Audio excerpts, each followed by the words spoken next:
சட்டசபையில இதுக்கு மேல லைவ் போட மாட்டாங்களா? அப்ப இவங்க சொல்றதும் ரீல் அந்து போச்சோ? அப்போ வழக்கம் போல இதுவும் இன்னொரு கட்சி மாரி தான் அப்படின்னு ஒரு கூட்டம்.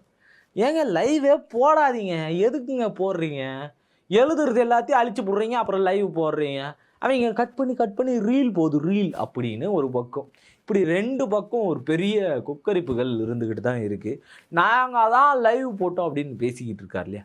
அது குறித்தான சில விஷயங்கள தான் இந்த வீடியோல முழுசா பார்க்க போறோம். லைவ் இதுக்கு மேல கட் ஆகுமா? ஆகாதா? அப்படின்றத தெளிவா சொல்றேன். சப்ஸ்கிரைப் பண்ணிட்டு வந்துருங்க. நம்ம சேனல ஃபுல்லா பாருங்க.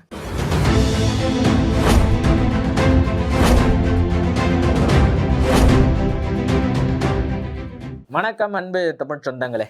அதாவது இந்த சட்டசபையில நேரலை அப்படின்றத முதல்ல தாவேகா தான் செஞ்சுச்சு. வேற யாருமே கிடையாது.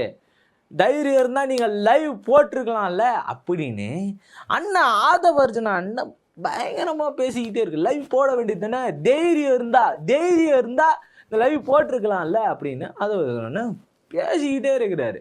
ஆனா உள்ளுக்குள்ள சில வேலைகளை பார்க்கறதும் அதே ஆதவர்ஜுனா அண்ணன் தான். சரி, நம்ம இந்த லைவ் மேட்ருக்கு மட்டும் வருவோம். ஏன் இந்த லைவை வந்து கட் பண்ண போறாங்க அப்படின்னு தெரியுமா? இந்த லைவ் வந்து கண்டிப்பா கட் ஆக போகுது அப்படின்றது உண்மை. லைவா வராது. 15 நிமிஷம் லேட்டா வரும் நமக்கு லைவ். ஏன் அப்படின்னா இந்த லைவ்ல நடந்த சில சம்பவங்களை நான் குறிப்பிட்டு சொல்லணும். குறிப்பா எப்பவுமே ஒரு விஷயம் இருக்கும். என்ன அப்படின்னு பார்த்தீங்கன்னா, ஆளுங்கட்சி பேசுறத விட எதிர்கட்சி பேசுறத நிறைய தவிர்ப்பாங்க. அது சபாநாயகர் வழக்கமா செஞ்சுக்கிட்டே இருப்பாரு. எதிர்க்கட்சி பேசுற எல்லாத்தையும் அவை குறிப்பிலிருந்து நீக்கிறது அப்படின்ற சில வேலைகளையும் அவங்க பார்ப்பாங்க. இருக்கிற ஆளுங்கட்சிக்கு ஆதரவா செயல்படுறது. இப்போ லைவ் போகுது அப்படின்ற ஒரு அடிப்படையில ஒரு பக்கம் என்ன நடக்குது அப்படின்னா, எதிர்க்கட்சிகள் தொடர்ந்து பேசுறாங்க. பேசுறதுக்கு அனுமதிக்கிறார். இது ரொம்ப பெரிய விஷயமா இருக்கு. முன்னாடி இருந்த சபாநாயகரை விட இவர் ரொம்ப நியாயமா நடந்துக்கிறாரு. அதுலயும் நிறைய அவை குறிப்பிலிருந்து நீக்கிக்கிட்டே இருக்காரு. நிறைய நீக்கிறாரு. யார் இது நீக்கிறாரு அப்படின்னு பார்த்தீங்கன்னா, ஆளுங்கட்சி பக்கம். தொடர்ந்து ஆளுங்கட்சியில இருக்கிறத நீக்கிக்கினே இருக்கிறாரு. வெறும் வெத்து பேப்பரா இருக்குது அப்படின்ற ஒரு கிண்டல் பண்ற விதமான, அதாவது ஆளுங்கட்சி உரை அப்படின்னு சொல்லிட்டு நம்ம சட்டசபை உரை அப்படின்னு சொல்லிட்டு போய் பார்த்தோம் அப்படின்னா பிரிச்சு பார்த்துட்டு அதுல ஒன்றும் இல்லை கீழே போட்டுரு அப்படின்னு வைங்கல்ல, அந்த மாதிரியான நிலைமை தான் இருக்குன்னு சொல்லி பல பேர் மீம்ஸ் போட்டுக்கிட்டு இருக்காங்க. அந்த மாதிரியான ஒரு சூழல் இங்க அவை குறிப்புல இருந்து நீக்கிறது அப்படின்னு தொடர்ந்து நடந்துகிட்டே இருக்கு. இப்போ சிடிஆர் நிர்மல்குமாரா அவை குறிப்பில் இருந்து நீக்கப்பட்டது, கீர்த்தனாவா அவை குறிப்பில் இருந்து நீக்கப்பட்டது, ஆதவர்ஜுனாவா அவை குறிப்பில் இருந்து நீக்கப்பட்டது, மரியவல்சனா அவை குறிப்பில் இருந்து நீக்கப்பட்டது. இப்படி தொடர்ந்து எல்லாருடைய வார்த்தைகளும் வந்து பார்த்தீங்கன்னா அவை குறிப்பிலிருந்து நீக்கப்பட்டதுன்னு பேசிக்கிட்டு இருக்காங்க. அதில் லைவ் போதுன்றதெல்லாம் மறந்துட்டு சில பேர்லாம் பேசியிருக்காங்க. நம்ம மரிய வில்சன் அண்ணன் சொல்லலாம். அவர்லாம் வந்து லைவ் போதுன்றதையே மறந்துட்டு நானும் லஞ்சம் கொடுத்துருக்கேன் அப்படின்னு சொல்லியிருக்கிறாரு. லஞ்சம் வாங்குவது குற்றம் என்றால் லஞ்சம் கொடுப்பதும் குற்றம் தானே. அதை ஏன் மறந்தீர்கள் நிதித்துறை அமைச்சர் அவர்களே? இப்போ இதுதானே சரியான கேள்வி. நிதித்துறை அமைச்சராக இருக்கக்கூடிய நீங்க, நிதி பங்கிட்டு கொடுக்கக்கூடிய நீங்க, ஆல்ரெடி நீங்கள் லஞ்சம் கொடுத்துருக்கிறீர்கள். நீங்க லஞ்சம் கொடுத்துருக்கீங்க அப்படின்னா என்ன சம்பவம் இது? நீங்க லஞ்சம் கொடுத்துருக்கீங்கிறது எப்படி ஏற்றுக்க முடியுது? நீங்களும் ஒரு சமூக விரோதி. இந்த சமூகத்துல தப்பு நடக்கக்கூடியதுக்கு உடந்தையாக இருந்திருக்கிறீர்கள் அப்படின்றத நீங்க ஒத்துக்கிட்டீங்க. இப்போ லஞ்சம் கொடுத்த நீங்கள் சும்மா இருப்பீங்களா? லஞ்சம் எடுப்பீங்க, அப்போ லஞ்சம் வாங்குவீங்க அப்படின்ற ஒரு அச்சம் எங்களுக்குள்ளே இருக்க தானே செய்யும். இது நியாயமான ஒரு சாமானியனோட கேள்வியாக தானே இருக்குது. இப்போது லைவ் இருக்குது இல்லைன்றதெல்லாம் தெரியாமல் இதை பேசினாரு. இதை வச்சு இப்படியான விவாதங்கள் தொடர்ந்து நடைபெற தான் ஆரம்பிச்சிச்சு. ரொம்ப பேசிக்கான விவாதங்கள் இதெல்லாம். பொதுமக்கள் இடையில எதுவுமே தெரியாமல் பேச முடியும், பேசிட்டு தான் இருப்பாங்க. இப்போது இது மட்டும் இல்லாமல் இவருக்கு ஒரு வீடியோவே முன்னாடியே வந்துருக்குது. இவர் எப்படி ஒரு விஷயத்தை ஆக்குபை பண்ணுவாருன்னு சொல்லிட்டு கட்டை அப்படின்னு சொல்லி ஒரு விஷயங்கள்லாம் அவர் மேலே அவருக்கு பேர் வேற சூட்டி வச்சுருக்காங்க. அதெல்லாம் சரியான முறையாக தெரில.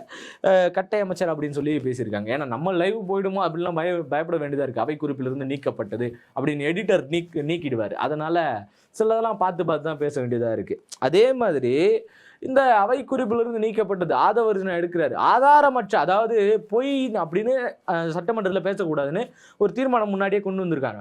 பொய்ன்ற வார்த்தை கூட இதுக்குள்ள இருக்கக்கூடாது. அதனால தான் உண்மைக்கு மாறான செய்திகளை சொல்லக்கூடாது அப்படின்னு சொல்லுவாங்க. சட்டமன்றத்துள்ள ஒரு அவை குறிப்பிலிருந்து ஒரு நீக்கிறாங்க அப்படின்னா உண்மைக்கு மாறான சொல் அப்படின்னு சொல்லுவாங்க. பொய்ன்ற வார்த்தையே வரக்கூடாது. பொய்ன்ற வார்த்தை வந்தாலே உங்களுக்கு அந்த நினப்பு வந்துடும் அப்படின்னு நினைக்கிற ஒரு தோனி இருக்குல்ல, அதை மாற்றி அமைக்கணுன்ற ஒரு பொறுப்புல என்ன பண்ணியிருக்காங்கன்னா அவை குறிப்பிலிருந்து நீக்கிறதுக்கான ஒரு சொல்ல என்ன சொல்லியிருக்காங்க அப்படின்னா, பொய்ன்றதுக்கு மாற்றா உண்மைக்கு புறம்பான செய்திகள், உண்மைக்கு மாறான செய்திகளை வந்து இங்கே பேசக்கூடாது அப்படின்றதுல அவை குறிப்பில் தொடர்ந்து சொல்லிக்கிட்டே இருக்காங்க. இப்படியான நாங்கள் தான் அப்படியே மாறு தட்டிக்கிட்டார்ல, இதை குறித்து தொடர்ந்து இப்போ எதுக்கு எடுத்தாலும் உண்மைக்கு மாறான சொல் அவை குறிப்பிலிருந்து நீக்கிறீங்க. ஆனால் இங்கே அவை குறிப்பிலிருந்து நீக்கப்படுறது எல்லாமே உண்மையிலே அவை குறிப்பில் நீக்கப்பட்டுருச்சா அப்படின்னு கேட்டால் அது கிடையாது. ஏன் அப்படின்னா அது லைவில் போய்கிட்டு இருக்கு. லைவ்ல எல்லாரும் பார்த்துக்கிட்டு இருக்காங்க. பார்த்த உடனே 2 டீம் இருக்குங்க. ஒன்று இவங்க பேசுறதையும், அதாவது எதிர்கட்சி பேசுறதையும் அவை குறிப்பில் இருந்து நீக்கிறாங்க, அது கொஞ்சம் கம்மியானது தான். ஆனால் ஆளுங்கட்சி பேசுறதையும் அவை குறிப்பில் இருந்து நீக்கிறாங்க, அது கொஞ்சம் அதிகமானது தான். இப்போ ஆளுங்கட்சி பேசக்கூடிய இந்த அவை குறிப்பிலிருந்து நீக்கப்பட்ட வார்த்தைகள் இருக்குல்ல, அதை எடுத்து என்ன பண்ணுறாங்க, கட் பண்ணி ரீலாக ஓட்டிடுறாங்க. உட்காந்து ஒரு நாளைக்கு ஸ்வைப் பண்ணோம் அப்படின்னா 10 இது தொடர்ந்து அதுவே வருது. ஏன்னா இவங்க ரீலை போட்டு அவங்களுடைய மாஃபியா வச்சு ட்ரெண்ட் பண்ணுறது பண்ணிக்கிட்டே இருக்காங்க. அதே மாதிரி இந்த பக்கமும் இப்போ நான் வேணா சாரி கேட்கட்டுமா அப்படின்னு அவர் விட்ட வார்த்தைகள் எல்லாமே நமக்கு தெரியும். அதை சொல்லணும்னா அதுக்கு நியாய காரணங்கள் இருக்குது. ஏன்னா இவங்க இதை மட்டும் போடுவாங்க, அவங்க அதை மட்டும் போடுவாங்க. இப்போ இதை மட்டும் அதை மட்டும் போடக்கூடிய காரணம் இருக்குல்ல, இவங்களுக்கு சாதகமாக இவங்க வெட்டி போட்டுக்கிட்டே இருப்பாங்க. அல்காரிதம் அதை பூஸ்ட் பண்ணி காட்டிக்கிட்டே இருக்கும் அவங்களுடைய ரசிகர்களுக்கு. இவங்களுடைய ரசிகர்களுக்கு பூஸ்ட் பண்ணி காட்டிக்கிட்டே இருக்கும். பல லட்சம் மில்லியன் வியூஸ் போகுது, இப்போ மக்கள் எல்லாரும் பார்த்துக்கிட்டு இருக்காங்க. அப்போ அவை குறிப்பிலிருந்து நீக்கப்பட்டது. இதுக்கு முன்னாடி இவங்க சொன்ன மாதிரி நாங்கள் தான் பண்ணோம், லைவை காட்டணும் அப்படின்னு மாறு தட்டிக்கிறாங்கல்ல, இதுக்கு முன்னாடியே திராவிட முன்னேற்ற கழகம் இதை செஞ்சிருச்சு.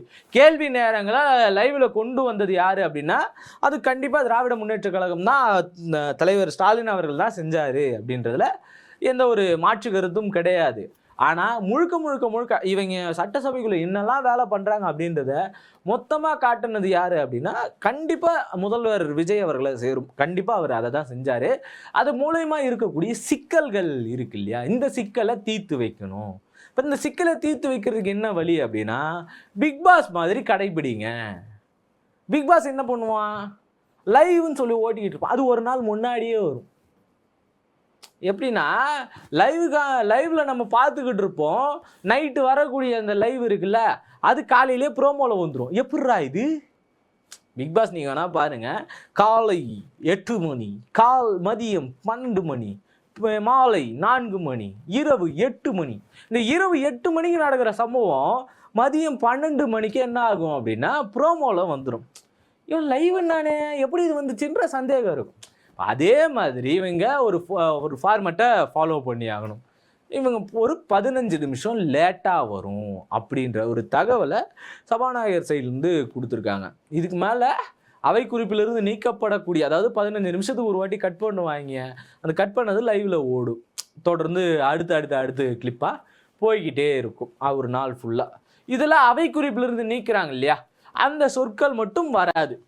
இப்போ அவை குறிப்பிலிருந்து நீக்கப்படுவேன் அதுவும் வராது. அதுக்கு முன்னாடி எதை அவை குறிப்பிலிருந்து நீக்கணும்னு சொல்கிறாங்களோ அந்த வார்த்தையும் லைவில் வராது. இதுக்கு மேலே அது கட் செய்யப்படும். ஆனால் ஆட்சியாளர்களுக்கு ஆதரவாக சில பேர் உள்ளே இருப்பாங்க, அவங்க எடுத்து ரீல் போடாமல் இருக்கணும். இப்போ அதாவது அதிகார துஷ்பிரயோகம் அது பேர். அப்படி யாரும் பண்ண மாட்டாங்கன்ற ஒரு நம்பிக்கை நமக்கு இருக்குது. ஏன்னா இதுக்கு முன்னாடி யாருமே காட்டல, இவங்க சண்டை போட்டது, இவங்க அக்கிரமம் பண்ணது எதையுமே யாரும் காட்டல அப்படின்னு சொல்லுவாங்க. அதெல்லாம் வீடியோக்களாக வெளிவந்திருக்கிறது அப்படின்னு. அதே மாதிரியான ஒரு சம்பவம் ரொம்ப நல்லா நடந்திருக்கு. இன்றைக்கி உதயநிதி அவர்கள் ஒரு சின்ன கோரிக்கை வச்சார். கோரிக்கை வச்சப்ப ரொம்ப மாறுதட்டி சொன்னது லைவ் நாங்கள் போட்டிருக்கோம் அப்படின்ட்டு. என்ன கோரிக்கை வச்சார்னா, இங்கே நிதி நிலை அறிக்கை, மானிய கோரிக்கை இங்கே பேசப்படுது.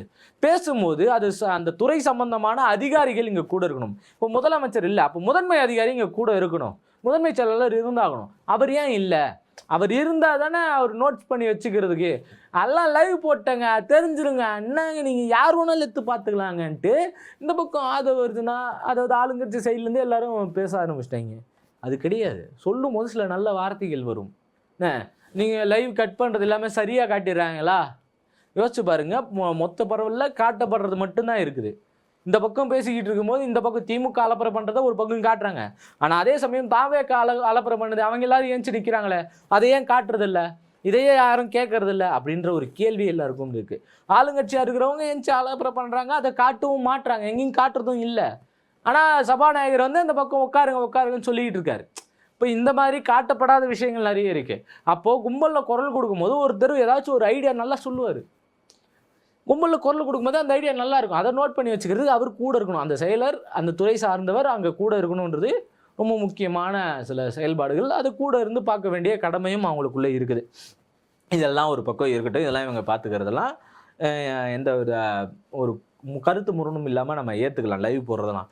நான் லைவ் போடுறது இதுக்கு மேலே 15 நிமிஷம் லேட்டாக தான் வரும், அவை குறிப்பிலிருந்து நீக்கப்படும் அப்படின்ற வார்த்தையே இதுக்கு மேலே நீக்கப்பட்டுரும், அவை குறிப்பிலிருந்து நீக்கப்படும் சொல்கிறதெல்லாமே இந்த வார்த்தையை அவங்க பேசும்போது லைவ்லேயே எதெல்லாம் சொல்கிறாங்களோ அதெல்லாம் கட் பண்ணிவிட்டு உடனே அப்டேட் பண்ணுறது அப்படின்றதில் தொடர்ந்து பண்ணிக்கிட்டே இருப்பாங்க. இது அந்த குழுவே செஞ்சிட முடியும். லைவ் நேரலை போடக்கூடிய அந்த குழுவே இதை செஞ்சிடும் அப்படின்றது நம்ம எல்லாருக்குமே தெரிஞ்ச ஒரு உண்மை தான். கிரிக்கெட் லைவ் பார்க்குற மாதிரி இதுக்கு மாதிரி இதையும் எடிட் பண்ணி பிக் பாஸ் லைவ் பார்க்குற மாதிரி எடிட் பண்ணி பார்க்க வேண்டியது தான். இவங்க விவாதிக்க ஆரம்பிச்சிட்டாங்க. காலையிலேருந்து சாயந்தரம் வரைக்கும் போகுது, ஓஞ்ச பாடு கிடையாது. தொடர்ந்து இந்த செயல்பாடுகள் நடந்துக்கிட்டு தான் இருக்குது. சரி, எப்படியோ லைவ் கட் பண்ணுறாங்க, கட் பண்ணி அவை குறிப்பிலிருந்து நீக்கப்படுறது எல்லாமே வராது, அதாவது உண்மைக்கு புறமான செய்திகள் வராது அப்படின்றது நிதர்சனமான ஒரு உண்மையாக போயிடுச்சு. அது இதுக்கு மேலே நடந்துடும் அப்படின்ற ஒரு பெரிய நம்பிக்கையில் இருக்கலாம். ஏன்னா நான் அதுக்கு அடுத்து நடந்தது என்னன்னு தெரியாமல் அவங்க கொடுத்த தக்லைஃபெல்லாம் யோசிக்காமல், இவங்க கொடுத்த தக்லைஃப்லாம் யோசிக்காமல் ஆளுக்கு தேவையானதை வெட்டி போட்டுக்கிறாங்க. அது போகுது, மில்லியன் லைக்ஸ் போகுது, மில்லியன் வியூஸ் போகுது, எல்லாம் பார்த்துட்டு எல்லாரும் அது வாழ்க்கையை அதிலேயே முடிச்சுக்கிறாங்க. பாடுறா மாசா பேசிக்கிறாரு, டேய் இல்லைடா, டேய் பாடுறா மாசா பேசுகிற, நீ என்கிட்டே வேற காட்டுறாங்க. இந்த சூழல் தொடர்ந்து நடந்துகிட்டு இருக்கு. இதெல்லாம் இதுக்கு மேலே முடக்கப்படும் அப்படின்னு நினைக்கிறீங்க? இந்த லைவ் அதாவது அவை குறிப்பிலிருந்து நீக்கப்பட்ட வார்த்தைகள் கட் பண்ணுறதை நீங்கள் எப்படி பார்க்குறீங்க அப்படின்றத மறக்காமல் கமெண்டில் சொல்லிட்டு போயிடுங்க. நன்றி.